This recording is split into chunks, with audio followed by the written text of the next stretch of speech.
guys, unang-una sa lahat, pinapangunahan ko na po kayo na hindi po ito sponsored. Wala po akong pinopromote na loan, loan, yeah, loan apps. Tama naman eh, loan apps naman si J-Gives. Wala po akong pinopromote na loan apps or online apps.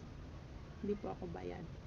At bago lang din po itong channel ko, kaya sana po supportahan nyo. At kung may mga error po ako nagagawa, pagpasensyahan nyo na rin po sana. Kayo na pong bahalang mag-adjust. Excited lang po akong i-share sa inyo ang tungkol kay J-Gives. Kung may J-Gives po kayo, pinoproblema nyo po ba kung saan nyo gagamitin si J-Gives? Ako, huwag nyo na pong problemahin yan. Kasi napakasarap po niyang gamitin sa Temu, Temu online shopping apps. Yan si Temu.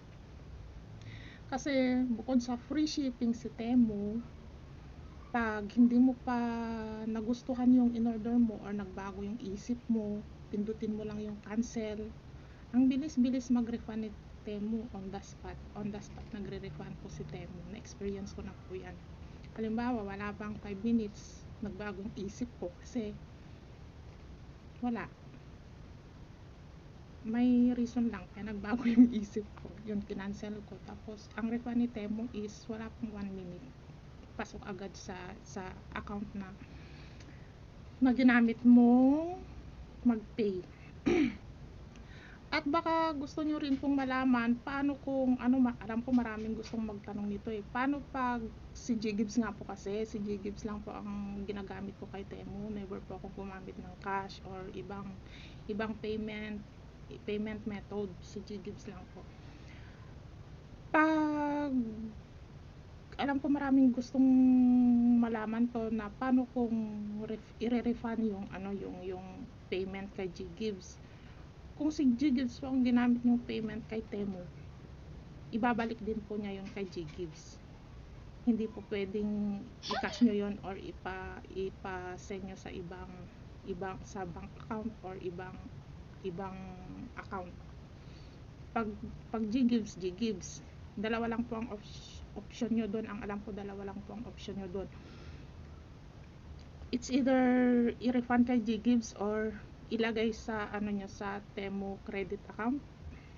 Ganon. Credit ba yun? Magagamit nyo rin siya na pambili sa loob ng Temu. Pero hindi nyo siya maka-cash out. Yeah. Hindi nyo po siya maka-cash out. So, yun na nga po.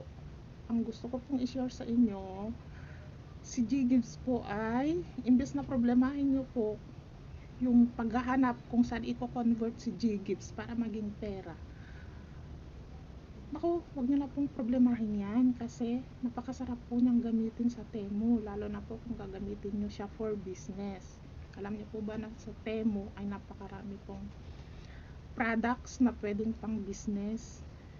Mag-search lang po kayo doon sa search engine ni Temu, wholesale products. Naku, ang dami pong lalabas doon. May mga original silver jewelries, original stainless jewelries, original tungsten jewelries, mga damit, mga gamit sa bahay, mga gamit sa kusina. Yan, pwedeng mga pang business yan, di ba? Kasi doon nagbabagsak presyo rin po sila or meron din po sila kasing mga factory price, parang Alibaba. Ang kagandahan lang po kasi kay Temu is free shipping talaga si Temu.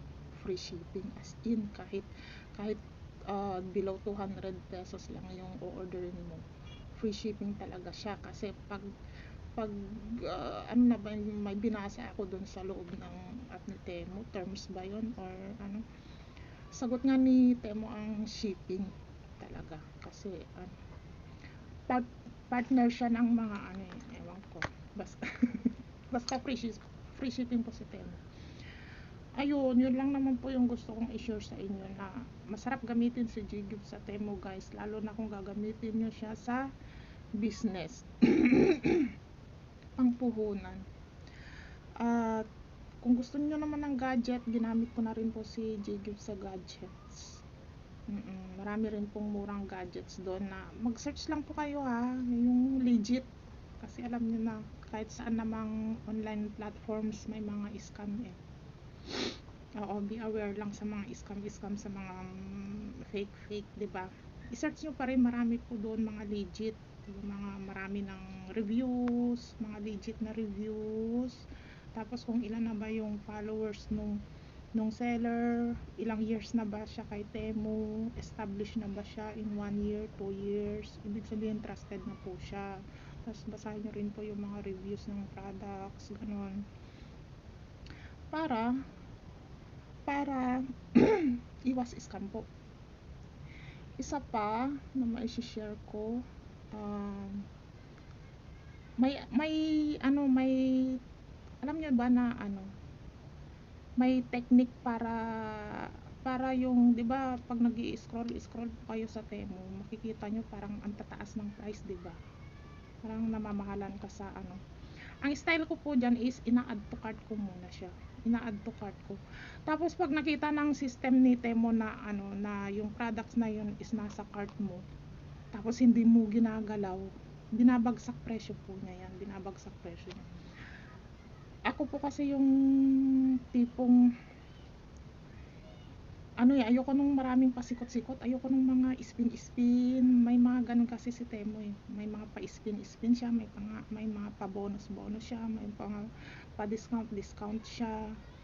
Hindi po ako pumapatol sa ganun kasi nauubos yung oras ko sa kaka-scroll para lang patulan sana yung offer. Kaya lang, yun nga, habang nag-i-scroll ka is nagbabago-bago rin yung isip mo. Nag-aaksaya ako ng oras dito, i-check out ko ba to? Parang hindi naman, ganon, diba? So, ang ginagawa ko na lang po is pag may time ako, nag-add to cart po ako, namimili ako ng magagandang products na pang business. Kasi ang business ko po is mga original stainless, gold, tungsten, ganyan, yan po ang business ko. Maganda rin pong i-business yung mga original silver kasi marami dun magagandang original silver jewelries, guys. Pwede kayong mamuhunan dun, tapos ipautang nyo kasi ang silver po talaga is halimbawa magkano pukunan mo, pwede mo kasi siyang ipasa ng times 2, ganun. Depende yun sa inyo. Halimbawa nasa province kayo, ganun, pwede yun times 2, times 3. Halimbawa ang puhunan ng silver kasi sobrang ganda, ang puhunan niya is 1K, pwede mo po yun ibenta ng 2.5, ganun. Nagbigay pa ako na naging parang bad influence pa ako. Hindi po, ganun po talaga ang business. Kasi yung effort mo kung isusumahin mo naman kasi yung mga effort mo bago na pa sa kamay mo yung products na yan, tapos ibebenta mo pa, syempre hindi naman depende po yun sa inyo kung paano nyo po gustong tumubo, kung sulit ba sa pagod nyo, sa effort nyo, diba? Ano pa ba yung na-share ko yung kay Temu? Yun nga, yung i-add to cart nyo po muna, pag mga ilang araw binabagsak presyo yan ni Temu. Tapos nasa sa inyo na yun kung gusto nyo siyang i-check out. Tapos si G Gibbs naman is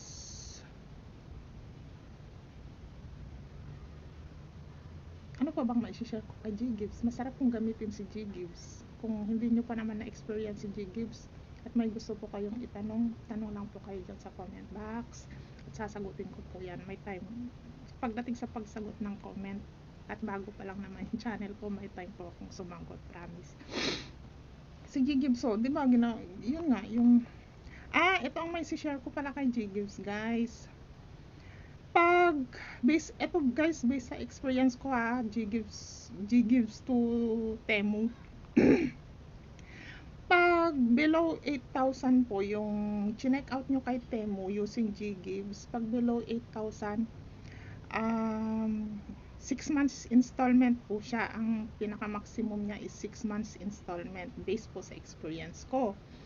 Tapos pag nasa 8K naman po, halimbawa eksaktong 8K po yung i-check out nyo, makukuha nyo po yung 9 months installment.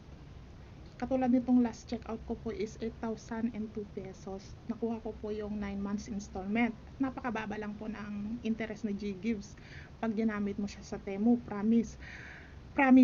Nasubukan ko na po si G Gibbs kay TikTok. Kay TikTok po, based sa experience ko, hindi ko ma-check out yung products kay TikTok pag naka-sale po siya at pag may discount vouchers siya. Bulol po talaga ako, sorry. Yun, hindi katulad kay Temo na patong-patong na yung discount mo kay Temo, na-check out mo pa rin siya ng ganong price kay G-Gives. Kung ano po yung ibinagsak presyo ng products kay Temu, ganun mo po siya makukuha kay G-Gives. Tapos, yun nga lang po, tandaan nyo na, if based po sa experience ko po ewan ko po sa iba, basta pag nasa 8K po is makukuha nyo po yung 9 months installment. Pag below 8K po, maximum na ano is 6 months installment. Sa experience ko lang po yun, ewan ko po sa iba. Pero ang pagkakaalam ko po talaga is napakasarap gamitin ni G-Gives kay Temu, kasi yung discounted price kay Temu is nakukuha mo using G-Gives. Ano pa ba yung gusto kong ano, yung oras ko maubos na. Ano pa ba? Yun nga, yung refund. Halimbawa, nagbago po yung isip nyo, pwede nyo pong i-refund. Pero kay G-Gives pa rin po. Tapos, pero kailangan, hindi ko pa na-try guys yung yung magpapa-refund na yung multiple items tapos isa lang yung gusto mong ipa-refund. Parang hassle yata yung, kasi maaapektuhan yung installment mo noon.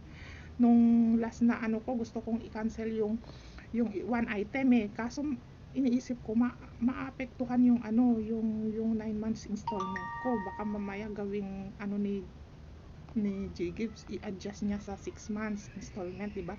So, maliit na halaga lang naman yung isang item na gusto kong i-cancel na yun. Pero, hinayaan ko na lang, guys.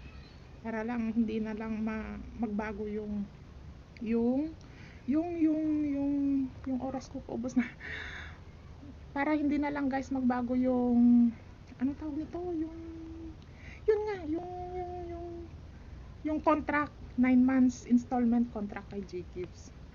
Guys, kung paubos na yung oras ko guys, bago lang po itong channel ko, sana po supportahan nyo ako kasi ang dami ko pong gustong i-share sa inyo na alam ko makakatulong. Based sa experience lang po guys never po ako magpo-promote dito ng kahit anong apps. Itong mga i-share ko po ay based lamang po sa lahat ng personal experience ko po na alam ko rin po makakatulong sa iba. Pasensya na po kung bulol-bulol po ako at hindi pa po ako sanay sa paggawa ng content. First time ko po ito at si Temo po talaga, si G-Gives ang gusto kong buwan sa channel ko. Kaya po sana until next video ko na i-upload ko nandyan po ulit kayo. Thank you po sa support. Paki-like naman po sana kung nakatulong po ako kahit pa paano. At i-follow na rin po ako. Pindot na rin po yung notification bell kasi sigurado po ako sa susunod na video ko ay medyo makakatulong din ako kahit paano, kasi alam ko sa mga gusto ko pong i-share is marami pong nagtatanong tungkol sa mga ito. Thank you po guys, bye, thank you so much, thanks at ingat po kayong lahat.